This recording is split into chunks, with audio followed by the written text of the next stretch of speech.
Assalamualaikum warahmatullahi wabarakatuh. Selamat datang kawan-kawan semua di channel Riam Biru. Terima kasih banyak untuk kawan-kawan yang sudah berkenan hadir di channel ini.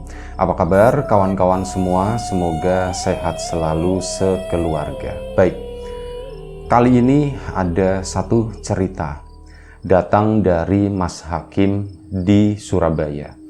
Mas Hakim menceritakan tentang satu pengalaman horor yang pernah dialaminya sekitar tahun 99. Jadi pada saat itu Mas Hakim baru mengalami satu cobaan yang sangat berat. Mas Hakim itu belum lama menikah, baru sekitar 1 tahun, tapi memang ya takdir berkata lain ya. Istrinya Mas Hakim itu meninggal karena sakit. Ya, tentu hal itu bukan sesuatu yang ringan buat Mas Hakim gitu ya. Mas Hakim itu ngerasa benar-benar belum siap dengan ini semua, dan saat dia tinggal di Surabaya tersebut itu kenangan dengan istrinya yang waktu itu kurang lebih sekitar hampir 5 tahun sebelumnya itu udah kenal. Dari berteman, main bareng, jalan bareng, sampai akhirnya pacaran itu kurang lebih totalnya itu sekitar 6 tahun. Nah, itu bukan waktu yang singkat gitu ya, plus pernikahan itu jadi 7 tahun. Banyak memori tertinggal di Surabaya sana, sampai akhirnya dia tuh benar-benar aku udah kuat. Aku kalau tinggal di Surabaya terus aku bisa gila di sini, aku tuh bisa stres, kata Mas Hakim tadi. Dan akhirnya Mas Hakim pun memutuskan untuk meninggalkan Surabaya, dan kali ini tujuannya itu adalah Banyuwangi. Nah, memilih Banyuwangi itu karena ya random aja sebenarnya. Dia hanya pengen tinggal di suatu tempat yang benar-benar baru, benar-benar bisa memberikan ketenangan begitu ya. Pikirannya itu jadi fresh, kenal dengan orang-orang yang benar-benar belum dia kenal sebelumnya. Akhirnya begitu. Kalau misal kenal sama ini, misal masih di Surabaya, itu selalu nanti ada hubungannya sama istrinya. Jadi dia teringat lagi. Nah, dia butuh orang-orang yang sama sekali nggak dia kenal, itu supaya ya pikiran tentang istrinya itu bisa cepat memudar lah, setidaknya begitu ya. Cukup dibawa dalam kenangan, tapi tidak melibatkan emosi yang terlalu kuat seperti saat ini. Dan akhirnya apa? Mas Hakim pun hijrah ke sana, ke Banyuwangi, ke sebuah perkampungan yang ya memang masih perkampungan ya, dan di tahun 90-an akhir itu kampung itu juga masih sangat tradisional, didominasi oleh para petani seperti itu. Yang namanya pekerja atau pegawai itu termasuk yang sangat jarang di kampung tersebut. Nah, pindahlah ke situ, ketemu dengan warga, ketemu dengan Pak RT, laporan dan sebagainya. Mas Hakim pun ngontrak sebuah rumah di situ. Memang kebetulan ada rumah yang lumayan cukup bagus, itu rumah tua dan terawat. Akhirnya sudah tinggallah Mas Hakim di sana. Ya sempat ditanya-tanya, ini nanti Mas Hakim sendirian atau ada istri, ada keluarga? Enggak. Mas Hakim pun cerita, saya memang pergi dari Surabaya, istri saya baru meninggal begini. Saya butuh menenangkan diri di sini gitu ya. Intinya seperti itulah. Dan begitu. Itu pun disambut ramah oleh warga di sana, warga di tempat itu. Dan sebelum kita lebih jauh dalam cerita, mohon izin daripada nanti kelupaan gitu ya. Mohon izin numpang dagangan sebentar. Bawang gorengnya Wiji, bawang goreng renyah kualitas premium tanpa campuran apapun, tanpa tepung, tanpa micin, tanpa singkong, wis bener-bener bawang murni gitu ya. Ada beberapa varian di sini untuk kawan-kawan yang monggo yang berminat. Silahkan bisa di order di bawah ini di deskripsi video, atau mungkin nanti bisa lewat kawan-kawan mitra Nyai Wiji juga ada, kami buka kemitraan, bisa cek nanti di nyaiwiji.com untuk kawan-kawan yang mau gabung. Dan untuk kawan-kawan yang kemarin sudah sempat memesan, terima kasih banyak atas pesanannya. Untuk kawan-kawan yang sudah bergabung menjadi mitra juga terima kasih banyak atas effortnya. Dan ya, untuk kawan-kawan yang belum sempat memesan, ditunggu pesanannya. Baik, itu aja. Kita lanjut lagi cerita dari Mas Hakim ini. Mas Hakim pindah ke situ, laporan dan sebagainya. Yang namanya proses perpindahan itu pun sangat sederhana. Mas Hakim sendiri cuman bawa beberapa tas besar, itu ya terutama pakaian lah paling banyak gitu ya. Udah ngomong sama keluarga, konsultasi, Pak, Bu, aku begini. Ngobrol sama mantan mertuanya itu juga seperti itu, dan ya udah diizinkan sama mereka, ya udah Kim, kalau memang itu paling baik dan ya kamu yakin dengan cara itu bisa nyembuhin luka kamu, pergilah, kata orang tuanya kayak gitu. Dan Mas Hakim sendiri juga udah dewasa waktu itu, usia itu udah sekitar 30, hampir 30 tahun ya. Masuki kampung itu dan semua berjalan dengan lancar, meskipun belakangan mulai banyak yang nanyain, Mas Hakim itu kerjanya apa sih gitu ya. Saya belum kerja, kata si Mas Hakim. Kebetulan saat di Surabaya sana, Mas Hakim sendiri itu punya tabungan yang lumayan cukup lah. Kalau cuman buat hidup di kampung doang begitu, itu bisa untuk berapa tahun ke depan intinya gitu. Jadi Mas Hakim sendiri memilih ya memang nggak bekerja. Di situ aku juga mau kerja apa?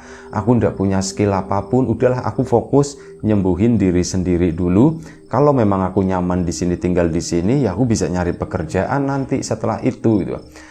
Hampir 1 bulan Mas Hakim tinggal di sana. Ini kalau malam, Mas Hakim itu mulai merasakan ada sesuatu yang aneh. Tapi ya itu dianggapnya wajar gitu. Jadi dia itu kalau misal malam hari, tengah malam lah biasanya, itu suka mendengar mocoan pacul goang gitu. Ini saya nyatet ya, soalnya lumayan susah istilahnya gitu ya. Mocoan pacul goang itu kurang lebih seperti pembaca lontar kuno gitu ya. Mungkin dengan bahasa-bahasa Sangsekerta mungkin ya gitu ya. Mirip-mirip dengan yang di Bali mungkin kayak gitu. Nah itu suka ngedenger kayak gitu, ada yang baca, ada yang lagi rapalan atau apa istilahnya, wis pokoknya gitu ya. Itu apa ya, itu di mana gitu ya. Mas Hakim itu nggak pernah denger itu selama di Surabaya. Tapi di heningnya kampung ini, di satu kampung di sisi luar Alas Purwo di sana, itu mendengar seperti itu. Cuman ya dianggap sama Mas Hakim, itu hal yang biasa begitu ya. Lama-lama terbiasa, malah bikin tidurnya itu pules.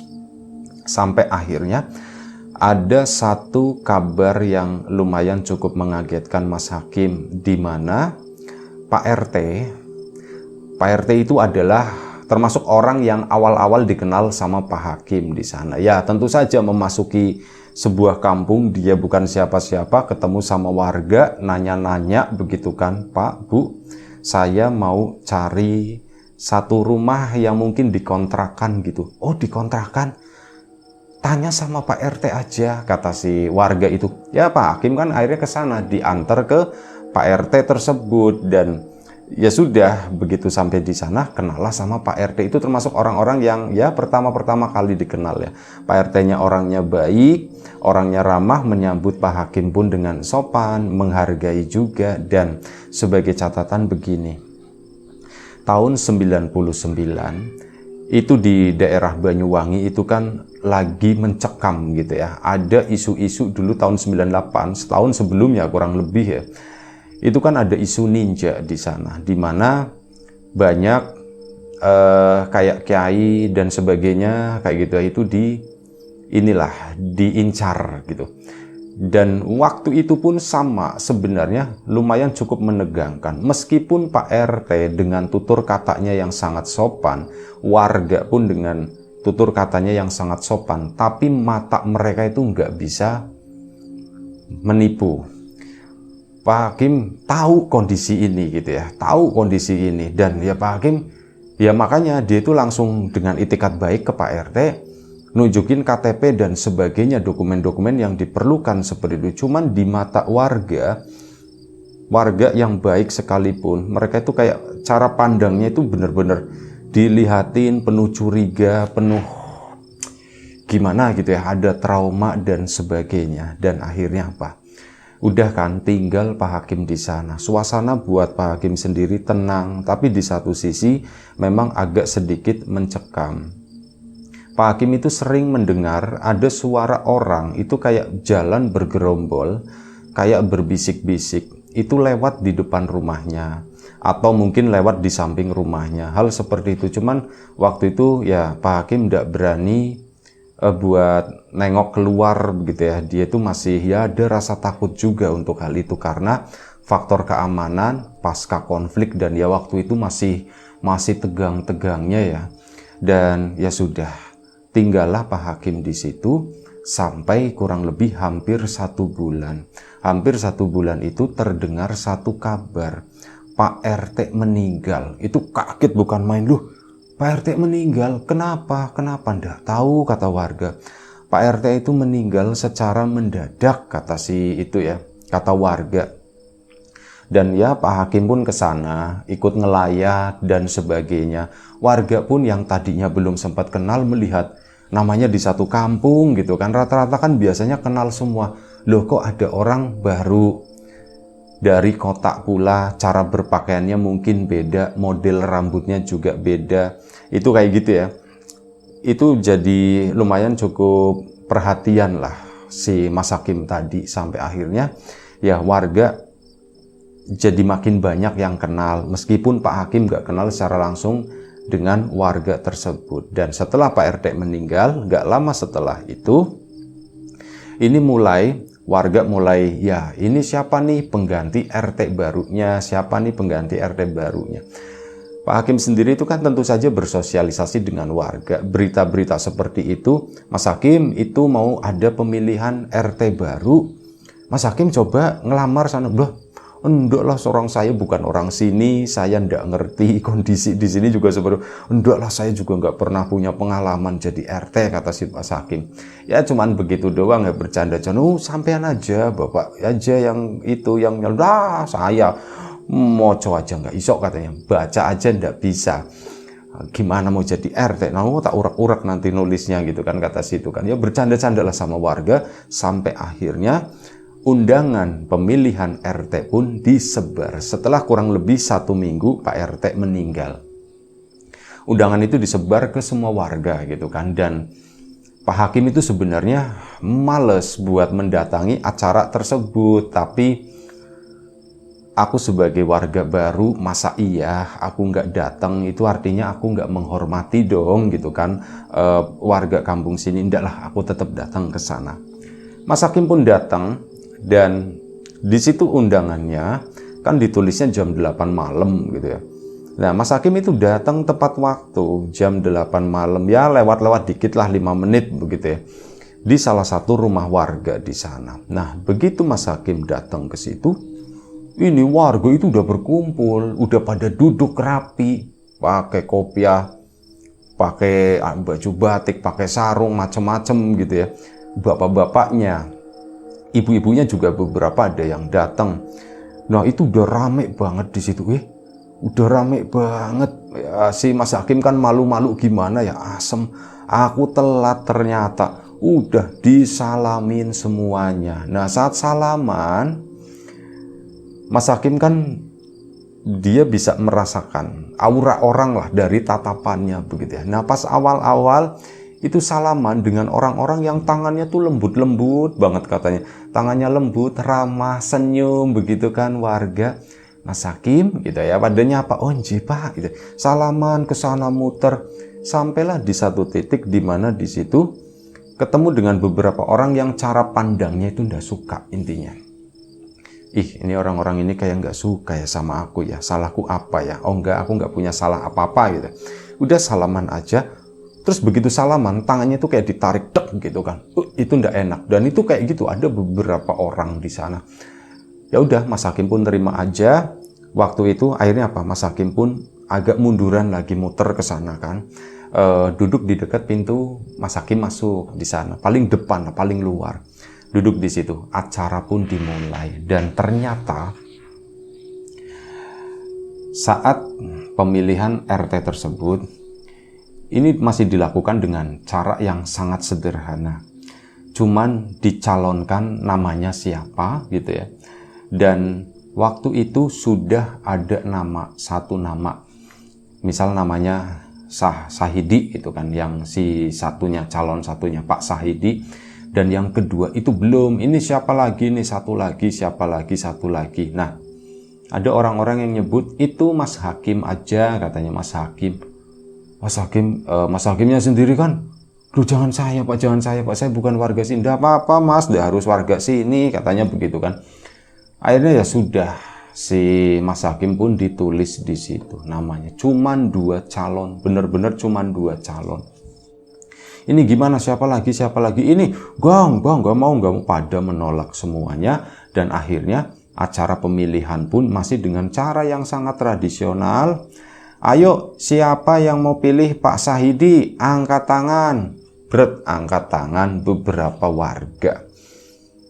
Dihitung gitu kan. Nah, siapa yang memilih Mas Hakim sebagai ketua RT baru? Itu 80% waktu itu dapat Mas Hakim. Mas Hakim pun bingung, aku jadi ketua RT. Aku kan nggak ngerti apa-apa gitu ya. Duh Pak, kok saya Pak, ini gimana? Mas Hakim punya tegang. Di satu sisi ada seneng gitu. Ternyata aku diterima loh gitu ya. Cuman ini gimana ngejalaninya nanti? Intinya singkat cerita, malam itu Mas Hakim resmi jadi Pak RT baru. Nah, udah, Mas Hakim pun pulang. Malam itu acara pesta sederhana begitu ya. Setelah itu pulang-pulang itu sekitar hampir jam 12 malam kan. Nah, udah hampir jam 12 malam itu Mas Hakim pulang. Dia pun tertidur. Susah sih memang sebenarnya, waktu itu masih kepikiran aku kok jadi RT begini, sudahlah tidur dulu gitu kan. Akhirnya Mas Hakim tidur, baru sebentar tidur, pintu itu ada yang ngetok. Tek. Kula nuwun. Mas Hakim.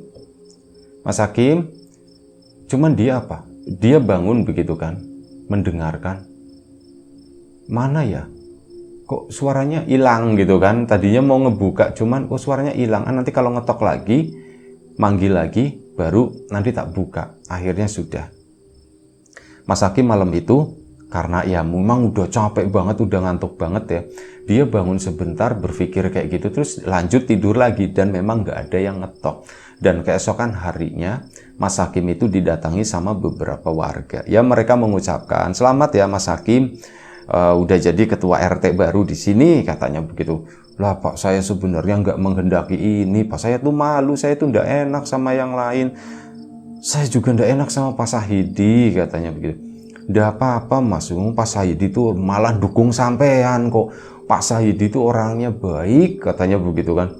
Ya cuman saya tetap aja nggak enak gitu, kata si Pak Hakim. Dan ini warga ini datang ke rumah dengan maksud dan tujuan itu buat menyerahkan buku. Ada buku catatan warga di sana gitu yang udah usang, itu udah lapuk banget, baunya pun apek, diserahkan sama Pak Hakim, sama ya mungkin dokumen-dokumen yang lain gitu ya. Diterimalah, serah terima waktu itu sama si Mas Hakim tadi. Warga pun akhirnya pulang. Mas Hakim mulai buka-buka buku tersebut, dibaca, sampailah di lembar terakhir. Nah, di lembar terakhir itu kayak ada semacam catatan khusus. Ada beberapa nama di sana dengan itu dicoret pakai dicoret pakai tinta merah, dan di sampingnya itu ada note gitu, ada catatan sudah dijemput, sama ada satu lagi catatan apa kayak gitu ya. Pokoknya ada beberapa catatan, ini tuh maksudnya tuh apa ya? Catatan yang udah meninggal, yang udah apa, itu ada semuanya. Cuman itu memang ada satu catatan khusus, ini tuh apa sih ya? Aku nggak ngerti, sudahlah.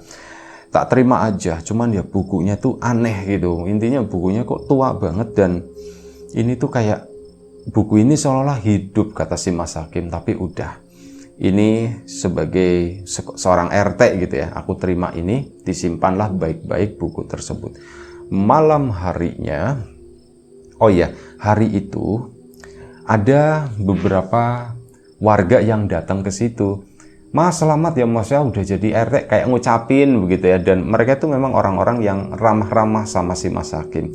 Untuk orang-orang yang angker-angker, orang-orang yang tadi bersikap kurang baik sama Mas Hakim, belum ketemu lagi. Cuman ya ketemu yang orang-orang yang baik-baik itu. Dan di antara mereka memang ada yang baik-baik banget. Selama hampir 1 bulan tinggal di situ, ya sering ngajakin ngobrol, sering ngasih tahu ini kayak gitu ya.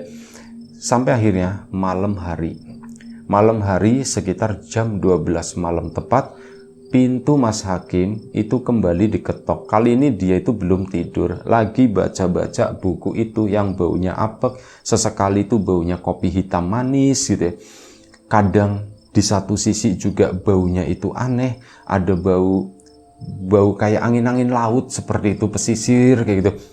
Kok aku setiap buka halaman itu kok baunya beda-beda gitu ya.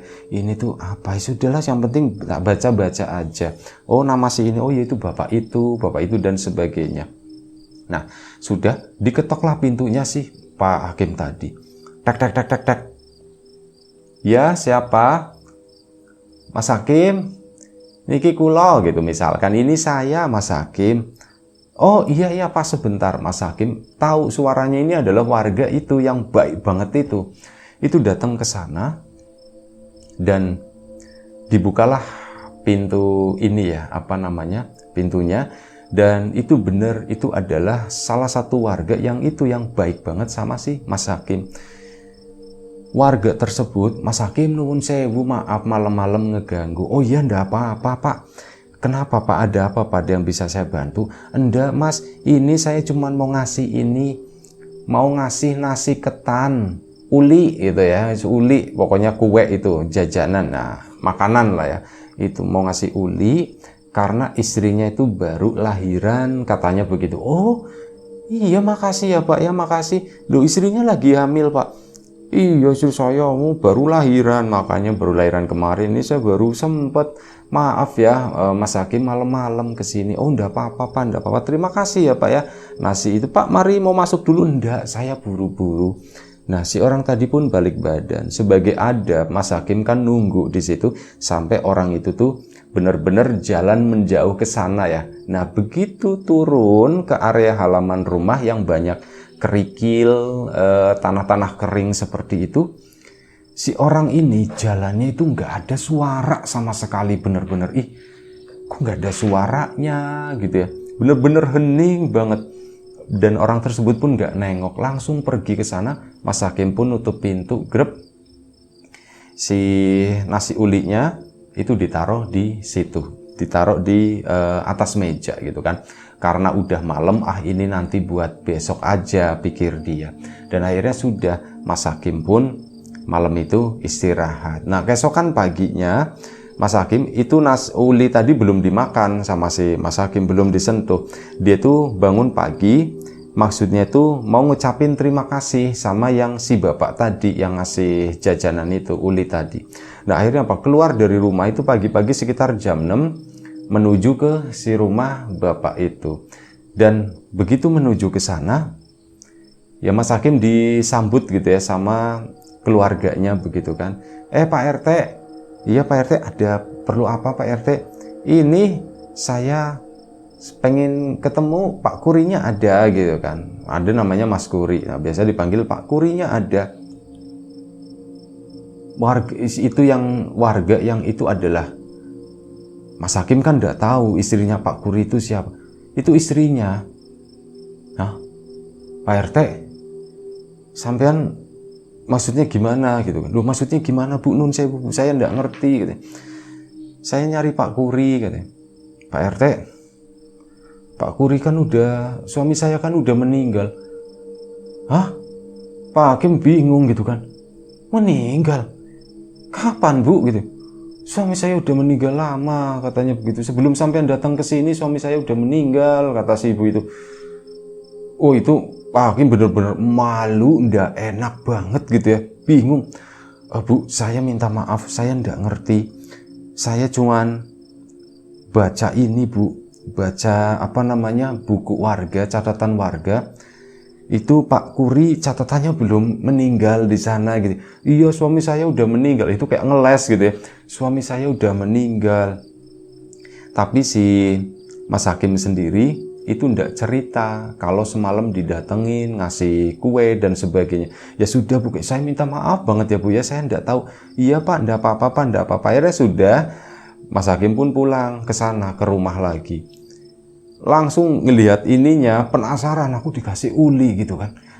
Begitu masuk ke dalam rumah, kan itu masih tergeletak di atas meja ya. Mas Hakim ngelihat, ih kok beda dengan yang semalam. Semalam itu dibungkus pakai daun pisang. Kok jadi kain ya bungkusnya? Akhirnya dibuka sama itu kan, sama si Mas Hakim tadi. Ternyata itu adalah bungkusan kain mori, kain kafan. Di dalamnya itu tanah gitu ya. Nggak tahu itu tanah kuburan, nggak tahu tanah apa, tapi di dalamnya itu tanah. Mas Hakim pun geleng-geleng kepala. Ada apa ini ya? Sudah tak bungkus. Pak Kuri, saya mohon maaf ya Pak ya. Saya ndak bisa makan ini, tapi saya terima. Ngomong sendiri dan itu pun akhirnya dibuang di belakang. Nah, menjabat sebagai RT itu kan, dia juga apa ya? Kayak kan waktu itu memang kondisinya lumayan cukup menegangkan kan. Dan akhirnya Mas Hakim atas anjuran dari warga, yuk kita rondanya diadain lagi nih mumpung ada RT baru. Akhirnya program ronda tadi itu pun dijalankan. Nah begitu udah dijalankan, ini kan yang bagi-bagi itu warga juga. Mas Hakim sendiri tidak berani ngatur-ngatur yang bagaimana, karena satu, walaupun dia RT, dia kan bukan orang situ. Nah ini program dibawakan dan mulai diterapkan. Dibagi-bagilah pos, dan Mas Hakim sendiri kebetulan itu dapatnya daerah pinggir. Daerah pinggir yang dekat sana perbatasan sama Alas Purwo. Dan Mas Hakim akhirnya begini, saya begini aja deh, saya sebagai ketua RT, saya mungkin ikut dengan salah satu tim di sana, tapi saya ingin mandiri dalam artian saya nanti akan muter ke beberapa pos, ke beberapa titik bagaimana Pak. Oh ya sudah Pak, itu bagus kata warga gitu ya. Warga yang mendukung itu, siapa namanya sih Mas Hakim tadi. Ada warga-warga yang sepertinya nggak suka, sepertinya benci, marah gitu ya sama si Mas Hakim. Itu kan ya diem-diem aja gitu ya, tapi tetap dengan tatapannya yang tidak suka. Udah, waktu pun berjalan, ronda pun mulai digelar. Saat ronda digelar tersebut, Mas Hakim kan memang keliling gitu ya. Ya dia berani-berani aja, ngapain aku ndak berani gitu kan. Malam-malam tuh banyak warga di beberapa titik-titiknya di sini, Mas Hakim itu tahu. Nah, sampai suatu saat Mas Hakim itu lagi mendekati satu titik di sana. Di situ tuh banyak pepohonan jati gitu ya di area tersebut. Mas Hakim ngelihat, ih kok banyak orang-orang aneh ya. Nah di antara pohon jati tersebut di kejauhan, Mas Hakim itu melihat ada pria-pria memakai pakaian serba hitam. Dan ini identik dengan isu yang setahun sebelumnya itu sempat panas gitu ya, isu ninja gitu.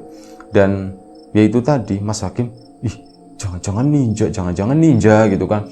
Dia pun mulai ngumpet, yaitu tadi karena orangnya itu ada beberapa di sana. Mereka tuh bergerak, mereka itu nggak bawa senjata sama sekali.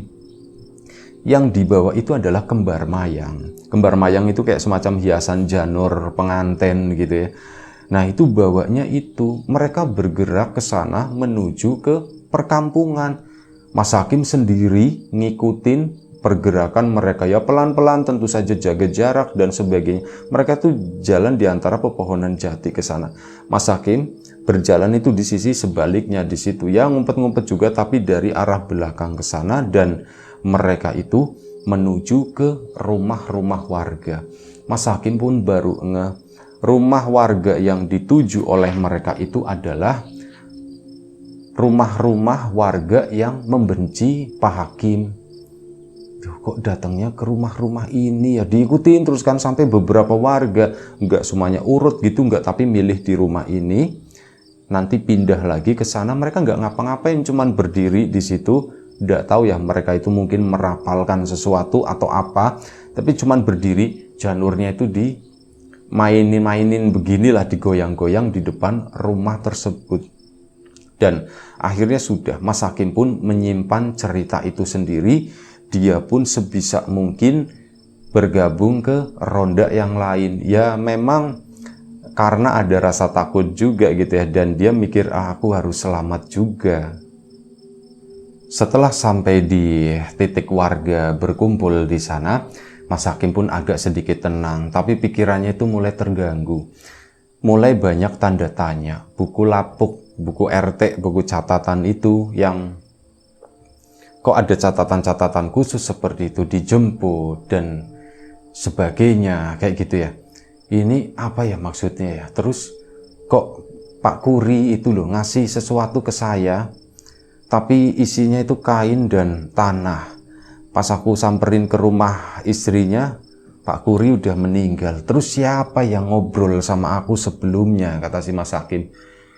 Apakah di sini susah membedakan mana yang setan, mana yang bukan gitu. Mas Hakim itu udah mulai mikir di situ, ngelamun. Terus itu tadi apa ya yang aku lihat, kok banyak orang-orang memakai pakaian hitam dan datengin justru orang-orang yang ya aku tahu mereka tuh nggak suka sama aku gitu. Itu makin tanda tanya sampai akhirnya malam itu menjelang subuh si Mas Hakim pun pamit, dia mau pindah lagi padahal dia tuh pulang ke rumah. Udahlah aku mau istirahat di rumah kan. Akhirnya sudah Mas Hakim pun istirahat. Istirahat di sana, dia pun mendengar tadi itu ya, mocoan pacul goang itu ya. Itu mendengar itu lagi dan kembali tenang gitu ya. Oh, ada lalat. Itu kembali tenang dan akhirnya Mas Hakim pun menjelang pagi itu dia pun tertidur. Malam itu tidak terjadi apa-apa. Nah, keesokan paginya ini beberapa warga yang memang nggak suka sama Mas Hakim, yang ya boleh dibilang mereka itu yang membenci, mereka itu pada datang ke rumahnya Mas Hakim. Tapi apa? Nah, ini rumahnya Mas Hakim, di depan sini itu kan ada satu tanah kosong. Di situ ada beberapa pohon-pohon gitu ya. Di bawahnya itu bersih. Nah, mereka yang membenci Mas Hakim itu, mereka tuh pada berdiri di situ di bawah pohon, tapi nggak ngapa-ngapain. Mas Hakim begitu keluar rumah itu kaget loh. Kok banyak warga? Pak, gitu kan? Pak, lagi ngapain di situ? Ditanya sama si Mas Hakim tadi. Mereka pun ndak apa-apa Pak RT gitu kan. Jawab gitu, ndak apa-apa Pak RT. Dan mereka yang tadinya itu membenci, sikap mereka itu drastis berubah menjadi 180 derajat. Mereka itu jadi orang baik. Pak RT, ada yang bisa dibantu ndak Pak RT dengan program RT yang baru? Itu mereka langsung kayak gitu, semacam pendekatan. Belum ada, kata si Mas Hakim. Iya ya, saya itu belum mikirin apa ya, nanti akan ada kegiatan apa. Itu baru ronda kemarin, dan ronda kemarin pun ini kok orang-orang ini kok jadi seperti ini ya. Mereka itu siapa? Apakah orang-orang ini berubah setelah didatangi sama sosok-sosok hitam itu? Dan mereka itu siapa? Jangan mereka ninja lagi, mereka ngancem lagi ya. Pikirannya Mas Hakim sendiri seperti itu. Udah waktu pun berlalu, warga pun yang tadi di depan rumah akhirnya pada pulang. Nah, ini makin kesini Mas Hakim itu kayak semakin menyadari ada sesuatu yang nggak beres di kampung tersebut. Untuk di matanya Mas Hakim ya, kalau untuk di warga itu normal, biasa aja. Nah, ada desas-desus Pak RT sebelumnya itu meninggal karena dia gagal menyiapkan tumbal putih namanya. Nah, tumbal putih itu apa ya istilahnya ya? Mohon maaf, saya itu agak susah, ini lalat mengganggu, agak susah menjelaskan. Intinya itu apa? Siapapun yang menjadi RT di sana itu kayak harus menyetorkan warganya, dan warga itu belum tentu meninggal, kadang cuman begitu pelongo-pelongo atau jadi ya begitulah, jadi nggak bener ya. Itu kayak setahun sekali, dan di situ berdasarkan catatan-catatan ya itu sudah dijemput. Apa lagi gitu ya, ada beberapa catatan di sana, mohon maaf saya lupa. Tapi kurang lebih seperti itu. Dari catatan-catatan Pak RT sebelumnya, ini kok menunjukkan, loh ini orang-orang yang tercatat di situ, itu memang kondisinya itu butuh perhatian khusus untuk saat ini. Apakah ini gara-gara ini atau apa? Dan memang di buku catatan itu ada tulisannya tumbal putih gitu. Aku nggak ngerti beneran loh. Aku itu makin kesini tuh aku makin takut. Mana apa?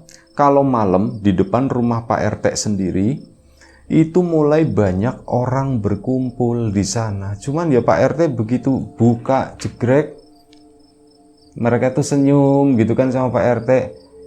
Mereka jam 12 malam ini pada ngapain ya, cuman berdiri di depan rumahku doang. Bapak-bapak ndak pada istirahat, ditanya sama Pak RT. Mereka pun nggak jawab, mereka tuh cuman senyum doang. Seolah-olah apa? Kayak jadi penjaga rumah tersebut. Mereka nggak jawab, mereka cuman senyum dan mereka nggak berpindah sedikit pun. Mas Hakim pun akhirnya masuk ke dalam, dan ini yang mereka ada di situ. Mas Hakim itu nggak kenal gitu. Ini tuh siapa? Orangnya tuh ganti-ganti terus. Akhirnya masuk ke dalam rumah hampir setiap hari itu seperti itu. Ini berarti dulu jangan-jangan yang banyak orang bergerombol, terus orang berbisik-bisik, mereka ini kali ya. Cuman mereka tuh ngapain? Dan akhirnya Mas Hakim pun mau ndak mau dia mulai ngobrolin hal tersebut sama warga. Nah, warga pun bilang, Mas Hakim di sini menjabat sebagai RT itu berat katanya. Jadi warga sini pun ndak ada yang mau. Nah, makanya Pak RT sebelumnya itu meninggal mendadak. Itu bukan kenapa-kenapa. Ini kata salah satu warga ya. Bukan kenapa-kenapa Mas Hakim, itu karena gagal menyediakan tumbal putih. Lu kaget Mas Hakim kan? Tumbal putih itu kan seperti yang tertulis di buku catatannya Pak RT. Itu karena gagal. Nah, harusnya itu disediakan seperti itu. Si Mas Hakim pun penasaran, nah gimana cara nyediain itu gitu kan.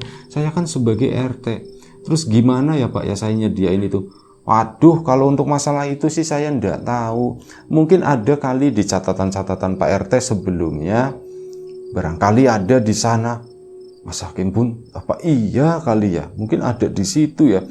Nah, mulai saat itu Mas Hakim juga ndak maulah numbal-numbalin kayak gitu, apapun istilahnya tumbal putih dan sebagainya. Cuman ya aku ndak mau kalau harus seperti ini tuh nggak masuk akal kata Mas Hakim. Tapi aku tetap menghormati warga sini. Aku mulai nyaman, aku mulai tenang, bahkan aku udah mulai melupakan tragedi yang pernah nimpa aku gitu ya. Ini aku udah mulai hidup nih di sini, udah mulai menyatu. Dan akhirnya apa? Buku itu yang tebel tadi, buku catatan ya, jadi kayak buku folio gitu, dulu cuman beberapa bendel gitu, jadi lumayan cukup tebal. Itu dibuka-buka semuanya, bener-bener tepat di tengah halaman. Kok jadi banyak lalat ya, keluar dari mana? Wah, dari tempatnya Pak Hakim ini kayaknya. Nah, tepat di tengah-tengah halaman ada satu peta di sana, peta kampung itu.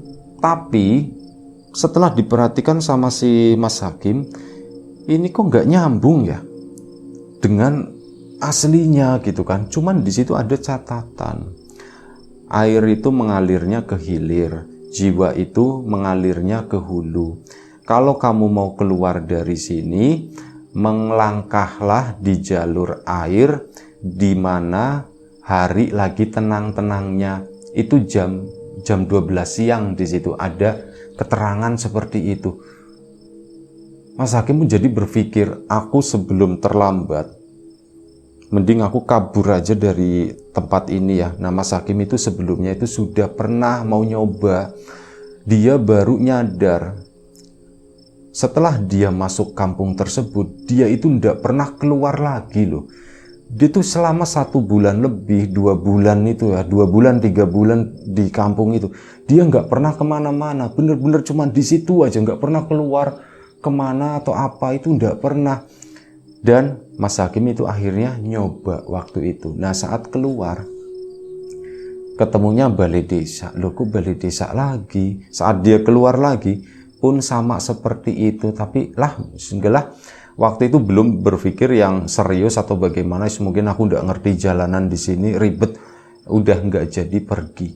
Nah, disitulah setelah membaca itu tadi, apakah aku terkurung di kampung ini atau bagaimana ya? Dan dia pun akhirnya merencanakan bagaimana caranya supaya aku itu bisa kabur dari kampung ini. Dan benar-benar dipelajari itu yang peta tersebut, dia pun keluar di mana sih lokasinya. Nah itu tuh ada jalan kelok-kelok begitu, yang aslinya di situ tuh jalan air sungai.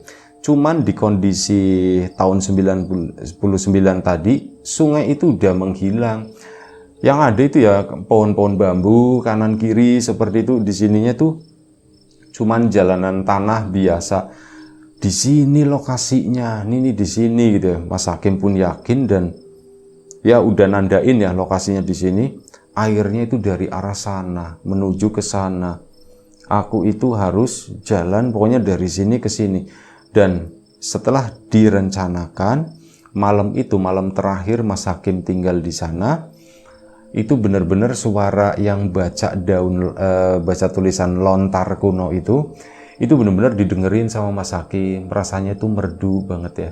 Kampung ini kalau memang benar-benar aku bisa keluar dari tempat ini, apakah aku bisa masuk lagi ya ke kampung ini? Mereka itu warga orang atau bukan ya, pikirnya si Mas Hakim. Enggak lah, mereka tuh orang. Buktinya ada setan, ada orangnya, campur. Berarti ini kampung ini tuh kampung bener, kata si Mas Hakim begitu. Dan akhirnya apa? Siang itu jam 12 malam, keesokan harinya setelah mantap, Mas Hakim pun memutuskan untuk pergi meninggalkan kampung tersebut.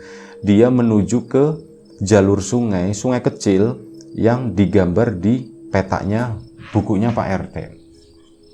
Diikutin ke sana, ngelewatin itu tadi pepohonan bambu sampai suatu saat di suatu titik Mas Hakim itu dihentikan oleh nenek-nenek.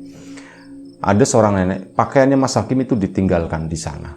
Dia cuman bawa dompet, beberapa benda gitu ya. Dia dicegat sama seorang nenek. Kamu mau kemana? Katanya, kata si nenek.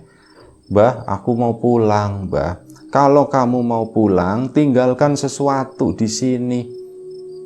Tinggalkan sesuatu. Mas Hakim ingat, jam tangan deh, udah gitu kan. Jam tangan dilepas.